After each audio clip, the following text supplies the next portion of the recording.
বাংলাদেশের তুফান সিনেমার হাইপ এখনো রমরমা। দিনের পর দিন রেকর্ড করে যাচ্ছে তুফান সিনেমাটি। দেশে বিদেশের সিনেমা তারকা থেকে শুরু করে সিনেমাটি নিয়ে কথা বলছে রাজনৈতিক নেতারাও। এবার তুফান সিনেমাটি মন জয় করলো জননেতা শামীম ওসমানের। তাই তো দেশের শীর্ষ এই রাজনৈতিক নেতাকে দেখা গেল প্রেস কনফারেন্সে তুফান নিয়ে কথা বলতে। তিনি এই সময় তুফান সিনেমার বেশ প্রশংসা করেন।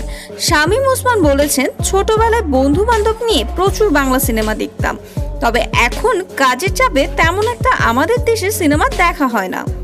শামীম ওসমান বলেন, আমি সব সময় বিনোদন প্রেমী মানুষ, তাই রাজনীতির পাশাপাশি সিনেমা জগতেরও খোঁজ খবর রাখি।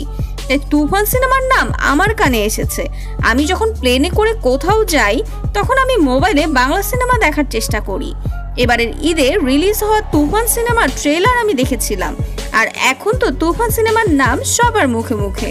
আমি অবশ্যই সিনেমাটি দেখতে হলে যাব। এই সময় শামীম ওসমানের মুখে শাকিব খানের ভূয়সী প্রশংসা দেখা যায়। তিনি শাকিব খানকে নিয়ে বলেন, শাকিব সত্যি খুব ভালো মানের একজন অভিনেতা। তিনি চান শাকিব যেন আরো এগিয়ে যায় এবং বাংলাদেশে আরো সুন্দর সুন্দর সিনেমা উপহার দেয়। সম্প্রতি কোরবানির ঈদে রিলিজ হয় শাকিব খানের তুফান সিনেমা।